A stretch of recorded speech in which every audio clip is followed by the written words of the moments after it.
تعالیٰ نے بار بار ریپیٹ کیا ہے، بار بار دہرایا ہے، اور وہ مضمون ہے انفاق فی سبیل اللہ، اللہ کے راستے میں خرچ کرنا۔ اللہ تعالیٰ نے اس پہ ابھارا ہے، ترغیب دیا ہے کہ اللہ کے راستے میں خرچ کرو۔ کہیں خرچ کرنے کو اللہ تعالیٰ نے ہدایت یافتہ اور فلاح پانے والے بندوں کی نشانی قرار دیا سورہ بقرہ کی اسٹارٹنگ میں۔ تو پہلے پارے میں آپ کو انفاق کا ذکر ملے گا، پھر آپ دوسرا پارہ پڑھیے یا دیکھیے دوسرے پارے میں بھی انفاق کا ذکر ہے، تیسرے پارے میں کئی ایک آیتیں انفاق فی سبیل اللہ پہ موجود ہے۔ آیت الکرسی جو تیسرے پارے میں، اس سے آیت الکرسی کی اوپر والی جو آیت ہے وہ انفاقی پہ ہے۔ تو ایسی کافی آیتیں تیسرے پارے میں انفاق پہ، اور چوتھے پارے کا آغاز اسی انفاق سے ہوتا ہے، لیکن یہاں پہ کچھ بدل کے اللہ تعالیٰ نے کہا لن تنالوا البر حتى تنفقوا مما تحبون، کہا تم نیکی کو پہنچ نہیں سکتے، پا نہیں سکتے یہاں تک کہ جو چیز تمہیں پسند ہے اس میں سے کچھ خرچ کرنا دو۔ لن تنالوا البر، بر کی تفسیر ابن عباس رضی اللہ تعالی عنہما جنت سے کی ہے، جنت یعنی ترجمہ اگر ابن عباس کی تفسیر کو سامنے رکھیں تو ایسا ہوگا کہ تم جنت کو پا نہیں سکتے اس وقت تک جب تک تم اپنی پسندیدہ چیز میں سے کچھ خرچ کرنا دو۔ تو جنت کو پانے کے لیے اپنی پسندیدہ چیز میں سے کچھ حصہ خرچ کرنا چاہیے۔ پسندیدہ چیز کا اللہ مطالبہ کیوں کر رہا ہے؟ اس لیے کہ چیزیں تو انسان دیتا ہے، لیکن من پسند چیز دینا یہ اہم چیز ہے۔ من پسند چیز اگر کوئی بندہ اللہ کے راستے میں دیتا ہے تو گویا کہ وہ اس چیز کی محبت کی قربانی وہ دے رہا ہوتا ہے۔ جیسے اللہ رب العالمین ابراہیم علیہ السلام کو بیٹے کی قربانی کا حکم دیا نا، کہ اللہ چاہتا تھا کہ ابراہیم علیہ السلام اپنے بیٹے اسماعیل علیہ السلام کو ہمارے راستے میں ذبح کرے؟ اللہ چاہتا تھا اسماعیل علیہ السلام کی قربانی اللہ چاہتا؟ ہرگز نہیں، بلکہ اللہ رب العالمین چاہتے یہ تھے کہ اسماعیل علیہ السلام کی جو محبت ہے ابراہیم علیہ السلام کے دل میں، اس محبت کو ذبح کیا جائے، ہے نا؟ ہم باقاعدہ یہ سنتے ہیں محبت کو ذبح کرنا اصل ہوتا ہے، محبت کی قربانی دینا اصل ہوتا ہے۔ تو اللہ تعالیٰ بھی یہ چاہتے ہیں کہ جن چیزوں کی محبت ہمارے دلوں میں ہے ان محبتوں میں سے یا ان چیزوں میں سے کچھ چیزیں دینا ہے، تھوڑی چیز اللہ کے راستے میں دینا ہے۔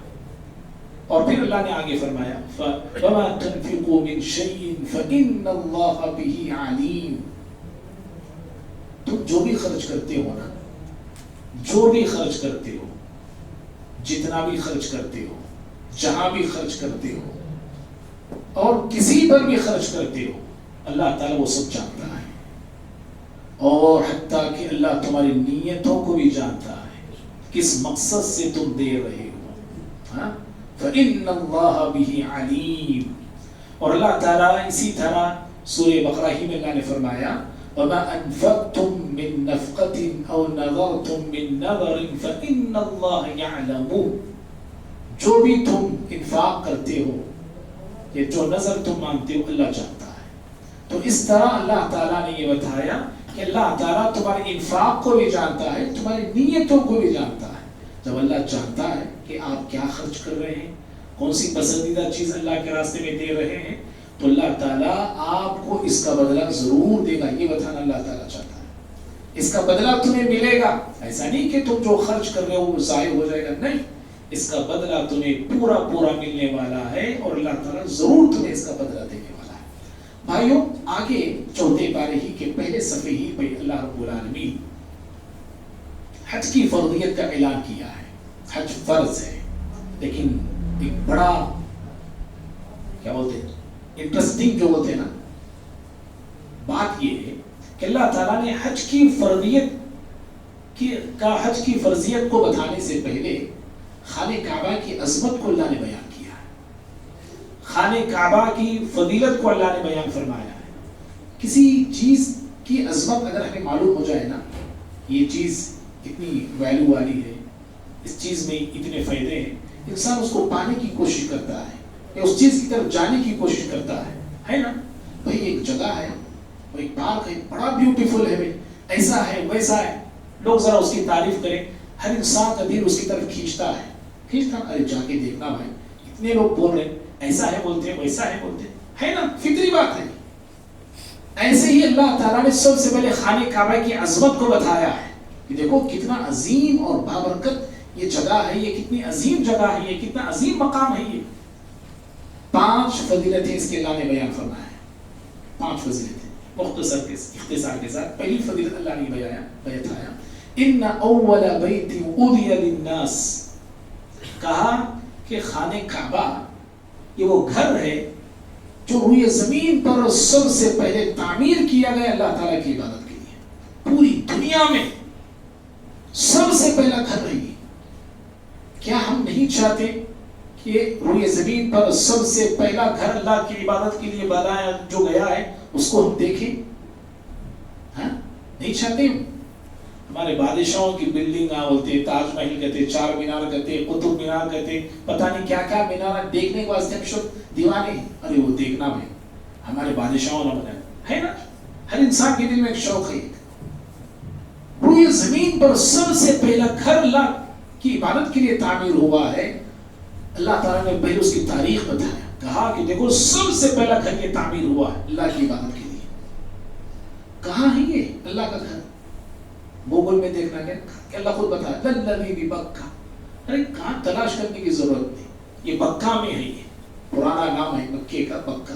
کہا کہ بکہ نامی شہر میں یہ گھر ہے، یعنی مکے میں یہ گھر موجود ہے. پھر اس کے بعد اللہ تعالیٰ نے دوسری فضیلت اس خانہ کعبہ کی یہ بتایا مبارک. یہ خانہ کعبہ یہ گھر بابرکت ہے، برکتوں سے بھرا ہے. کتنی برکت جانتے ہیں؟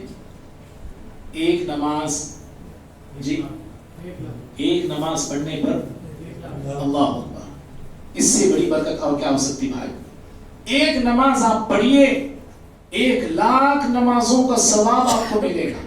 یہ زندگی میں پڑھے تو بھی نہیں ملے گا. ملے گا نہیں. ایک نماز. تیسری فضیلت اللہ تعالیٰ نے اس گھر کی یہ بتایا ہدی للعالمین، ساری دنیا کے لیے ہدایت کا مرکز ہے.